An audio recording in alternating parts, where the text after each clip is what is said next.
Olá senhoras e senhores, hoje eu quero abordar um outro jogo que foi muito requisitado por vocês já tem algum tempo, que é o Def Jam Fight for New York. Esse jogo que certamente fez parte da infância de muita gente. Hoje eu novamente irei analisar todas as versões lançadas, ver o que dá para melhorar em cada uma delas, para aí sim no fim ver qual é a forma definitiva para revisitar este clássico. E lembrando, esse vídeo não é um vídeo tutorial, e sim um resumo de tudo aquilo que eu acabei encontrando vasculhando a internet afora. Então, sem mais delongas, deixe o seu like e bora pro vídeo.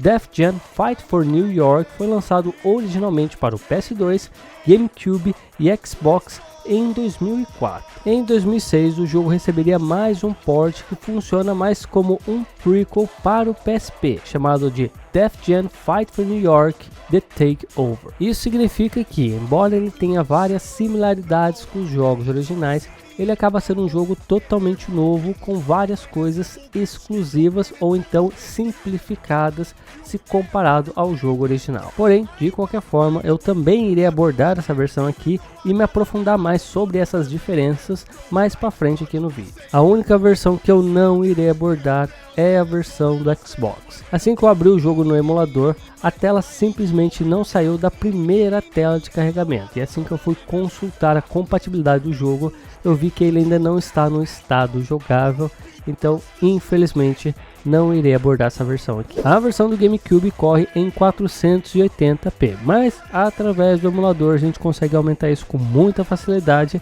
e aqui eu estou usando o Dolphin, deixando o jogo no 4K nativos. Uma outra coisa que você consegue fazer é aumentar a proporção, porque nativamente ele é o 4:3, mas você pode alterar para o 16:9 de maneira nativa, ou seja, sem a necessidade de aproximar ou então esticar a imagem para preencher as partes pretas. Porém, esse patch de widescreen é aquele patch mais genérico no qual você pode aplicar em todos os jogos no emulador. E geralmente esse patch mais genérico acaba tendo alguns bugs aqui e acolá. Vocês vão notar que algumas pessoas e objetos vão desaparecer bem no canto da imagem quando eu me movimento, porém no jogo em si isso mal afeta. E infelizmente eu não encontrei um patch de widescreen dedicado para o jogo que evitaria esse tipo de bug. Vale ressaltar que durante uma pesquisa eu até encontrei um mod de texturas para essa versão, porém ele é um mod mais antigo, de mais de 2 anos atrás, e quando eu fui baixar ele já estava fora do ar, e ao contrário de outras vezes que eu até consegui vasculhar e encontrar esses patches, esses mods mais antigos,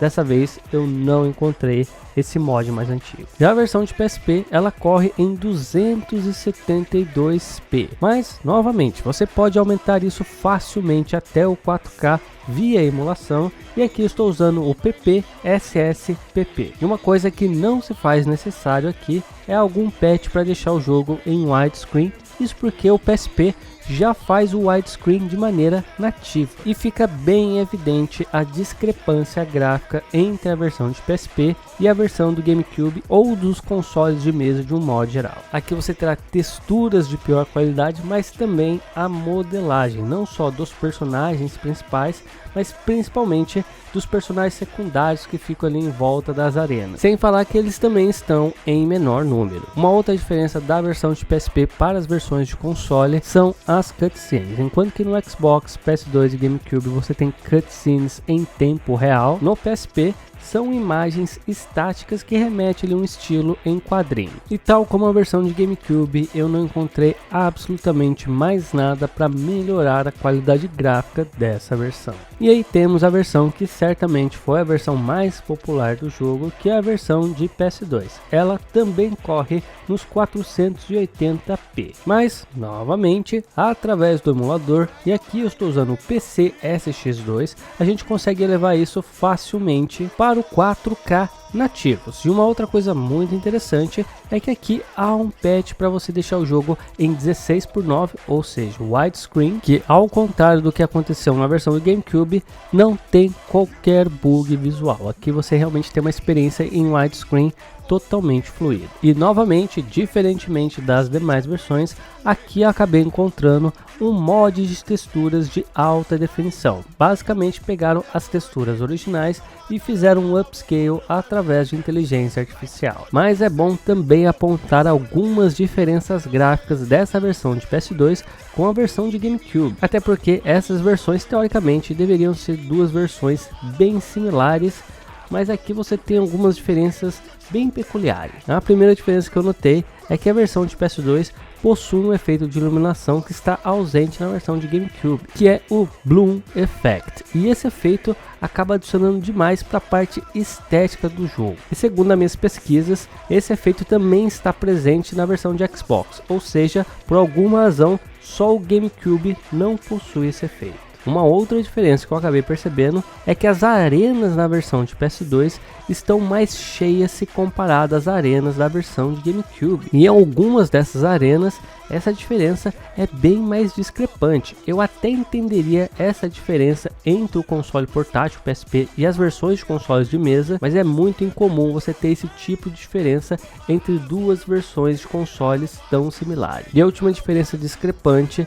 é quanto às cenas CGs ou então as cutscenes do jogo, porque aqui na versão de GameCube você vai ver que a emulação não está perfeita. A imagem fica com vários riscos ali, porém a versão de PS2 a reprodução está perfeita nesse aspecto.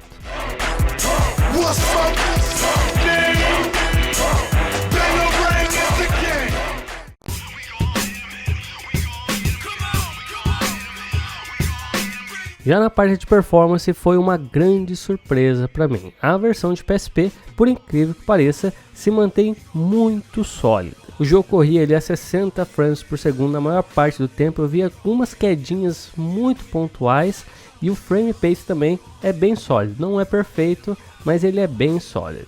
Porém, a performance que mais me surpreendeu, mas não pelo lado positivo, foi a versão de GameCube. Eu não sei se é uma coisa do jogo em si ou se é algum problema da emulação, porque aqui o frame rate é muito mais inconsistente. Não é que ele tem quedas de frame, ele simplesmente fica variando o frame rate dos 60 frames para os 30 frames. E esse frame rate bem mais inconsistente acaba prejudicando também a gameplay. Todos os comandos que eu dava parecia que tinha um delay se comparado às demais versões que eu acabei abordando aqui. E isso, claro, afeta muito o frame pacing, que vai para todos os lados. Hora tá bom, hora tá ruim.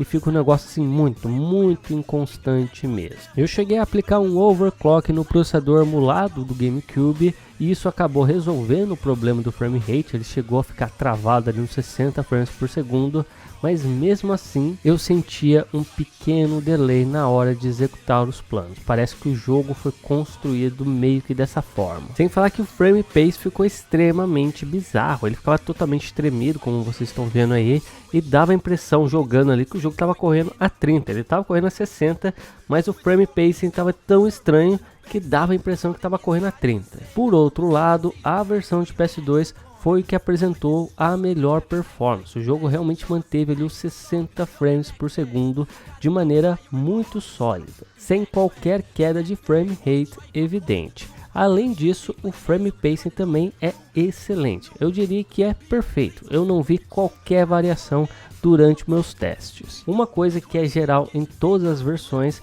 são as telas de carregamento excessivas. Infelizmente o jogo tem muitas dessas telas e eu não encontrei um padrão. Ora é mais rápido no PS2, ora é mais rápido no GameCube, e aqui realmente não há nada que se possa ser feito, tanto na versão de PS2 quanto na versão de GameCube.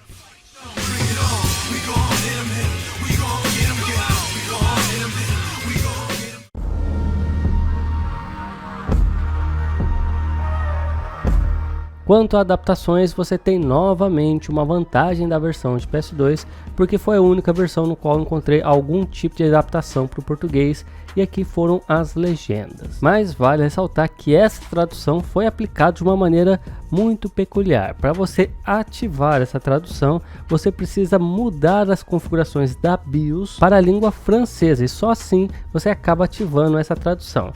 Isso significa que essa versão aqui é uma versão europeia, e isso acaba trazendo alguns contratempos. Primeiro, eu tive que readaptar o mod de texturas que inicialmente não estava compatível com essa versão. Porém, eu percebi que mesmo fazendo essa adaptação, todos os textos que foram traduzidos estarão na qualidade padrão do jogo. Uma outra característica dos jogos europeus é que eles correm em 50 Hz, ou seja, quando o jogo corre a 60 frames por segundo, ele acaba correndo a 50 frames por segundo. E quando o jogo corre nativamente a 30, a versão europeia desse jogo corre a 25 frames por segundo. E às vezes, dependendo do jogo, você até encontra patches que acabam convertendo esses jogos europeus a 60 Hz, mas infelizmente não foi o caso desse jogo. Eu procurei e não encontrei absolutamente nada. Então, se você tiver uma preferência para o jogo traduzido, você vai ter uma experiência menos fluida e mais lenta em relação ao jogo que não está traduzido. E um outro inconveniente é que o patch de widescreen não funciona para essa versão também. Ele precisaria de um patch próprio. Eu até tentei converter o patch do jogo original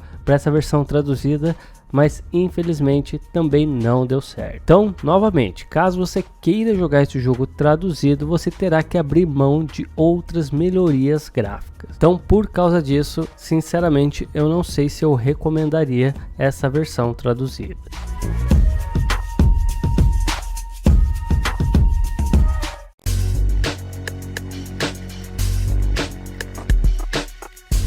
E agora vem as diferenças quanto ao conteúdo, e eu vou começar com a versão de PSP, que é a mais diferente de todas. Como eu mencionei anteriormente, a versão de PSP não é um simples port, é um prequel dos eventos que acontecem na versão de console. Então você terá um modo história diferente das demais versões. Além disso, essa versão terá 2 novas arenas exclusivas e 22 personagens jogáveis a mais do que as demais versões. Uma outra diferença considerável é na parte sonora. Enquanto que o jogo original você terá várias trilhas sonoras licenciadas de rappers, praticamente todas essas músicas foram retiradas da versão de PSP, que contém praticamente músicas criadas pela própria EA. E você terá outras diferenças menores, como a animação de certos golpes que estarão diferentes na versão de PSP. Quanto às demais versões, tanto a versão de PS2 quanto a do Xbox, pelo que eu pude pesquisar,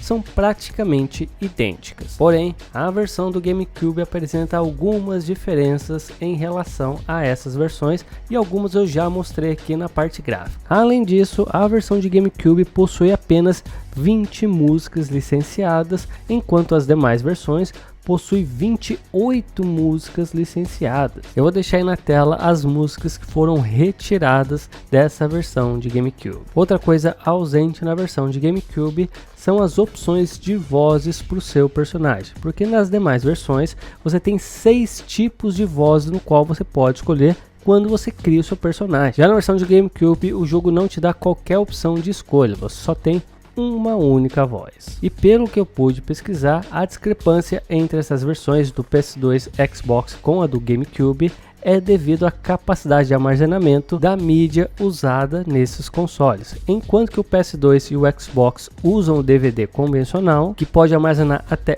8,5 GB de dados caso use a dupla camada, o mini DVD do GameCube pode no máximo 1,4 GB e não tem qualquer dupla camada. É isso e pronto.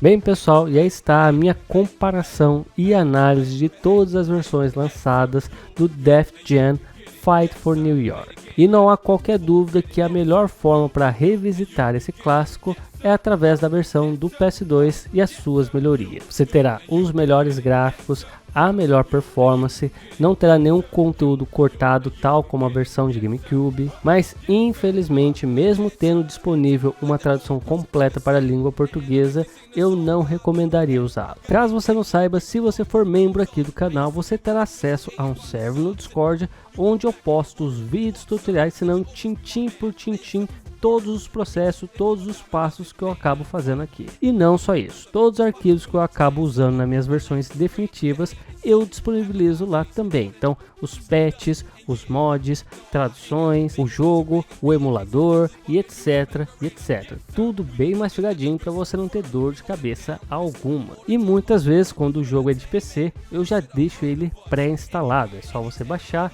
extrair e começar a jogar, já com todos os patches, mods instalados e configurados. Já são mais de 120 jogos nas suas versões definitivas e toda semana essa lista só aumenta. E por favor, não esqueça do like, porque isso me ajuda demais e me motiva demais a continuar firme e forte trazendo as versões definitivas de vários jogos clássicos. E se você tem sugestões de jogos para aparecer aqui em suas versões definitivas, comente aí embaixo, porque eu estou sempre olhando para ter ideias para futuros vídeos. É isso, espero que tenham gostado e nos vemos no próximo vídeo.